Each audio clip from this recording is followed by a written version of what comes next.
Hi guys, welcome to the Camperdan Files. My name is Chris, and in today's video, we are going to give a 5-year review of ownership on my personal R50 Pathfinder.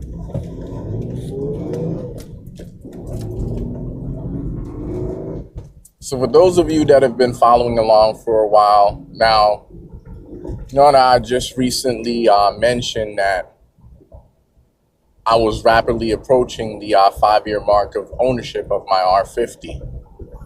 Now we're a bit beyond that at this point. I acquired this rig on December 21st of 2020. So it has now been approximately 5 years and 1 month since acquiring this fine steed. And to be quite honest, it's been a very fun and enjoyable experience. Again, as we all know, my rig, it's not perfect. It has a few issues. But despite having some of those issues, mainly rust, it's been a very fun and reliable vehicle for me.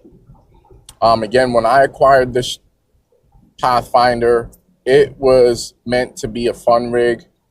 At one point in time, it did slightly transition into being a daily driver. This is mainly because I was working at a casino down on the strip. Nowadays, I'm working from home again. As a matter of fact, when I first acquired this rig, I was working from home. So it was just meant for me to just solely be able to get out on the weekends, do some camping, and occasionally hit a trail or two. And then outside of that, it's just been mainly used for basic transportation, to get groceries, to run errands, transport goods, to help my in-laws move and that sort of thing. But yeah, it's been a very, very fun and rewarding experience with owning this vehicle. Yes, I've invested a few dollars in the upkeep and repairs, so on and so forth. And I've made a few improvements. As you all know, we're running a 2-inch lift all around. We have various other mods and upgrades, just to name a few. We have ARB awning that sits on the driver's side of the R50 here, hanging from my rooftop basket that we've also added. We also modified the luggage rack and upgraded it to an SE luggage rack. I just like the overall look and functionality of the SE luggage rack versus the original rails that I had up there. And again, this was just based on personal preference and taste and what I was going for in terms of aesthetics. We have some 15-inch Steelies wrapped in 31 10.5 R15s. Falcon Wild Peaks, the AT3s, all except for one tire now, and that's because one of them did fail a few months ago. So I have 3 AT3s that still remain and one singular AT4 that's actually residing on the front passenger side wheel at this point in time. Now, yeah, since acquiring this rig, I've used it in so many different ways, and I have yet to find an instance where I needed to do something with this vehicle and it wasn't able to meet my needs. Like, I have yet to experience that.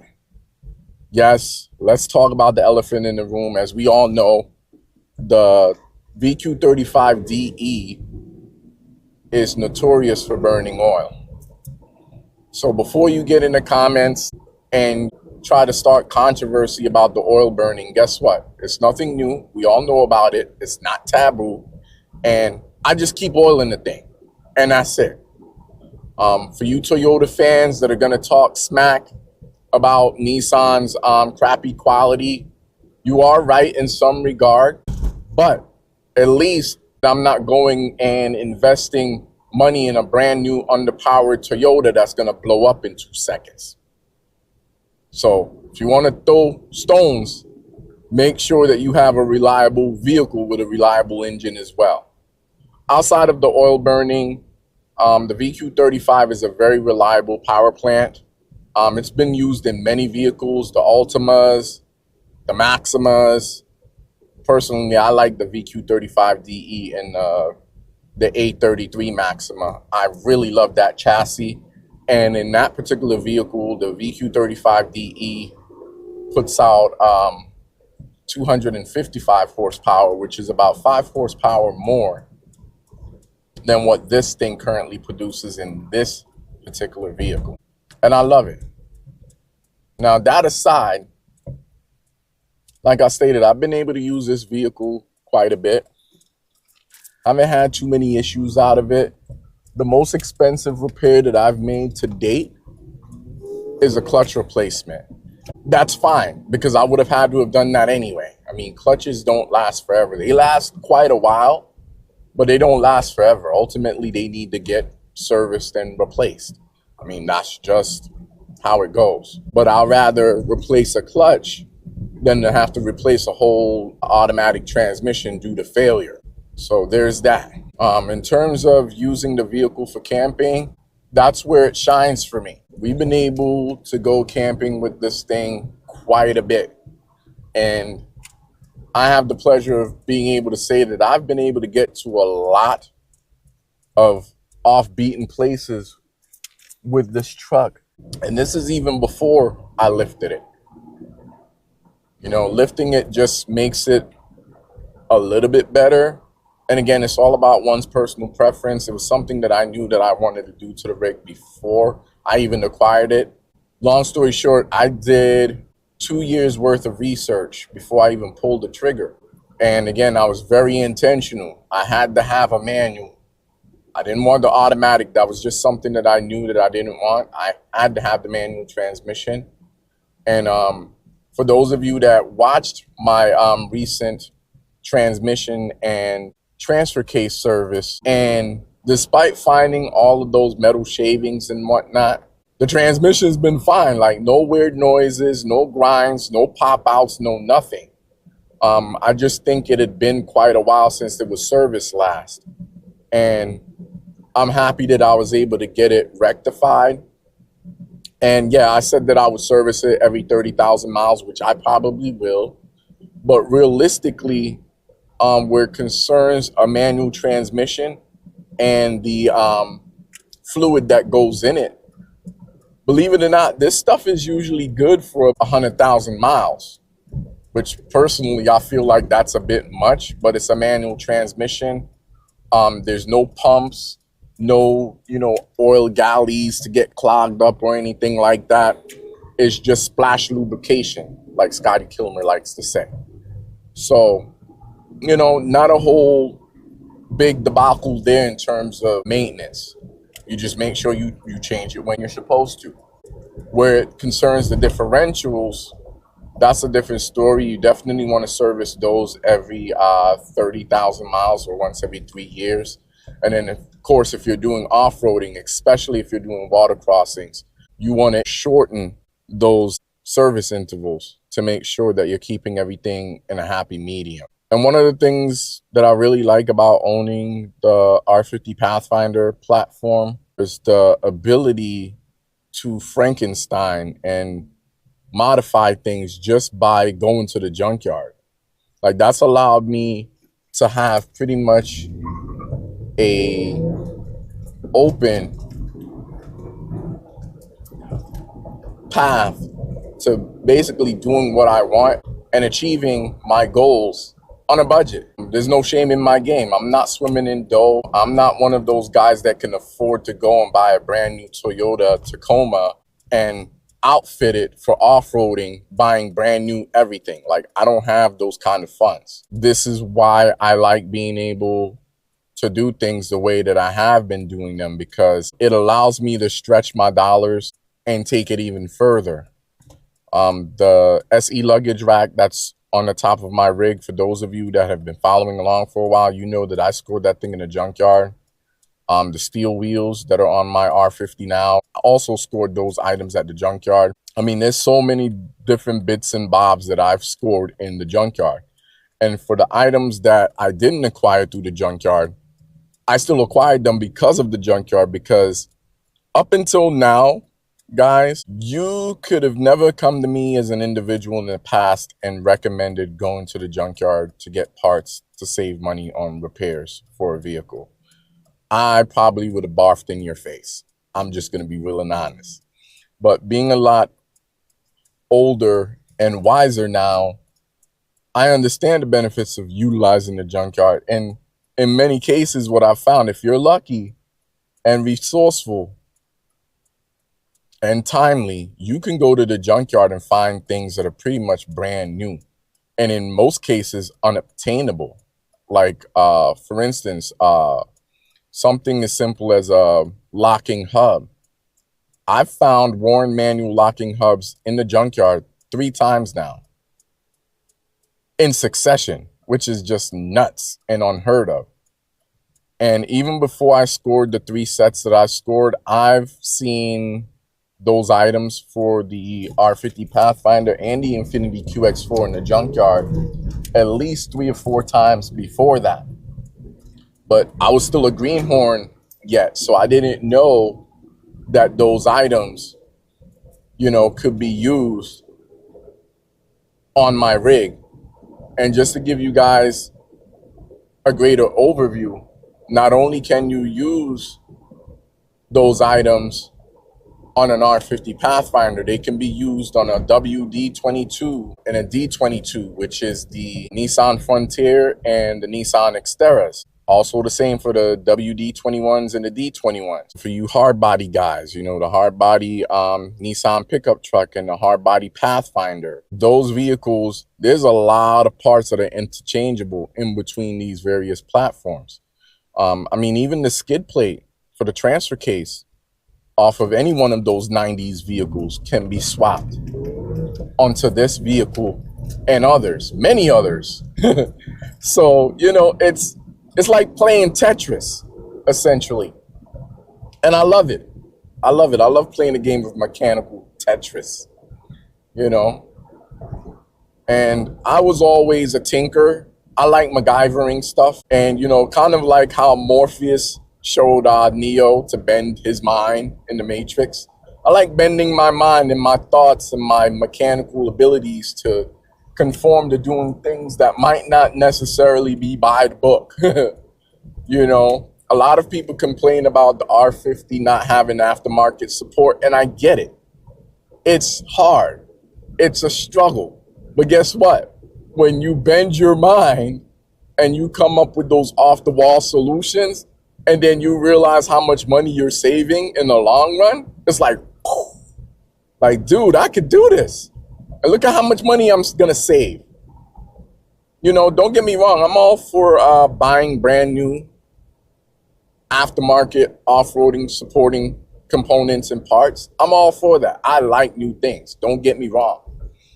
But where it concerns today's economy and having the ability to make your dollars stretch and go a lot further, the junkyard is where it's at. Like, I absolutely love it. I love it, love it, love it. And just being able to find those one-off solutions. I mean, I went to the junkyard a couple of weeks ago. It's about 2 weeks ago now. I found those 2 trunk privacy covers. And guess what? You can't go to Nissan and buy that stuff brand new. It doesn't exist anymore. It's unobtainium. Also the same for the plastic end caps on the SE luggage rack.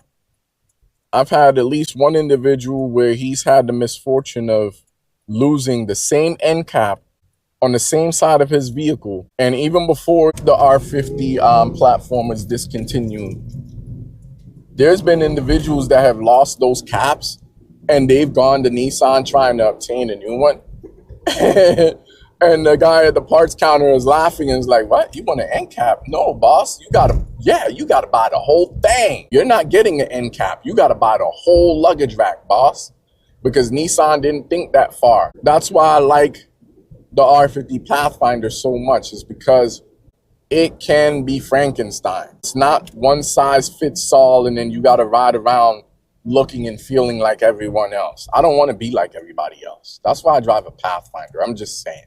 I like to be different. And yeah, for those individuals that wonder why I always have to say R50 Pathfinder when I'm describing my vehicle, I'm sorry, but not sorry. That's what it is. It's an R50 Pathfinder. If you don't like the fact that I say that every time I describe the vehicle, don't watch the video. There's multiple different chassis that the Pathfinder platform has.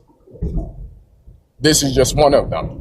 You know, that's where the R50 comes from, is to describe the chassis. But that's like telling a BMW owner to not describe their BMW as a E46. It just doesn't sound right. Oh, I just seen an R50 in the neighborhood over there, 96 through 99. And that's another thing. These things, as old as they are, they're still going down the road. Still going down the road pretty good. Like, they're all over the place. Some people think that they're not going to be around for much longer. You're probably right, but at the same time, I don't feel that way. This is just me sharing my experience. This is one vehicle that I've owned the longest. Usually, when I buy a used vehicle, I have fun with it for about a year, and then I get rid of it and get something else.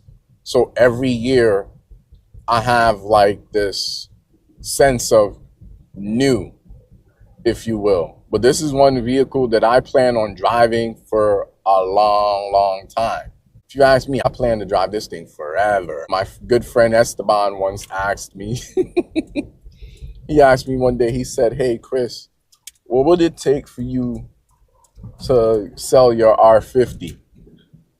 And I said, "Man, that's never going to happen." He said, "Yeah, I understand that's never going to happen, but what would it take if you were actually to consider getting rid of your R50? What would it take for you to get out the way?" And I said, "Man, there's not a dollar amount high enough." And the reason why is because the attachment that I have to this vehicle, the lineage and the backstory as to why I chose the R50 Pathfinder. And again, it didn't start with an R50 in particular. My story actually dates back to the D21 days and the WD21s too, because I actually started riding around in those first. All Nissans for that matter. I just love them all. So for me, having a Nissan was the automatic thought. Now, don't get me wrong. I love other makes and models too. All vehicles break, including Toyotas. I mean, I've seen some pretty nice ones that have been known to be reliable that break. And sadly, they end up in the junkyard. So, you know, there's that. I know I'm going to catch some flack for that, but it's true. And don't even get me started on the new stuff that Toyota has been putting out. But again, that's not what this video is about. Again, it's just about sharing my personal take on the R50 platform and how it's treated me for the last 5 years. You know, it's been a very fun and rewarding experience. Yes, I've had to fix a lot of things. And like I said, the biggest and most expensive repair that I had was the clutch replacement. And that set me back only $850 because I provided the parts. I went out and I bought my own clutch kit because I wanted a specific clutch kit. I went with a heavy duty replacement. I just found that the aftermarket stuff was just as good, if not better. I haven't had a single clutch related issue since putting in the aftermarket unit that I went with. For those of you that might be interested in what clutch I'm running, I'll be sure to stick a link in the description. I have no qualms, no issues, no second thoughts about hopping in this thing and driving across country. That's how reliable my personal R50 Pathfinder has been to me. The gearbox in this thing is absolutely bulletproof, which, by the way, we just completed yet again another smog inspection, and I didn't have to do a thing. I didn't even change the oil, guys. All I did was hop in the vehicle and drive it 5 minutes down the road to get the smog check done. The service writer comes back. He's like, "You passed." It runs great. It runs smooth, lots of power, and what I would refer to as decent gas mileage. Again, I'm not a MPG freak in this vehicle because it's lifted. I have bigger tires. I have a freaking luggage rack on my roof. Also the rooftop basket on top of that.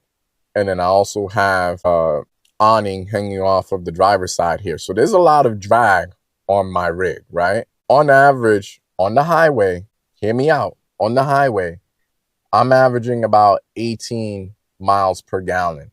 Depending on the wind, if there's no wind, no headwind mainly, sometimes I've been known to get as high as 19 miles a gallon. Around town, that's a different story. I'm probably averaging more like 14 miles a gallon. You know, the constant stop and go, stop and go. But on the highway, this thing performs great. And those figures that I gave you for highway fuel economy, that's with the rig loaded. With at least 4 adults in here, tons of camping equipment inside and out on top of the roof. And it's doing that. 18 miles per gallon, sometimes 19, depending on how we're doing with headwind. So I'm happy there. And outside of that, you know, I just put gas in the thing when it's hungry. If I'm just putting around town, like right now, I have just under a half a tank in here. I usually put about $20 in fuel in here. And I usually do that when I'm down to a quarter of a tank. So a quarter of a tank for me is empty. So when I get to a quarter, I put a dub in there and I'm good to go. If I know I'm going to be doing any extensive driving over the road, then I fill it up. This is a vehicle of choice where we know we can go out and do just about anything. We don't have to worry about getting stuck. We don't have to worry about being too low to the ground and smacking an oil pan or a transmission pan. Hell, we're not even worried if it gets a scratch because it already has plenty. And I definitely don't care about that. That's what I bought it for. And personally, I take this thing out into the bush and thrash it every chance that I get. I digress, but there's my 5-year review of ownership on the R50 Pathfinder. It's been a great vehicle for me. It checks all the boxes. It's met all of my needs. And more importantly, it hasn't broken the bank. And it hasn't left me stranded ever. And I was able to make it my own and build it on a budget. So if you found today's video helpful, if you enjoyed this kind of content, go ahead and smash that subscribe button. And while you're at it, don't forget to share, comment, and subscribe. Also give the video a like, guys. That really helps the channel more than you know. The YouTube algorithm is also changing. They have this new feature called hype. So if you have the ability to hype this video, go ahead and hype it up for me, guys. I really do appreciate it. Once again, thank you so very much for stopping by the Camperdan Files. My name is Chris. And until next time, keep using your Pathfinder as a Pathfinder, on or off the pavement.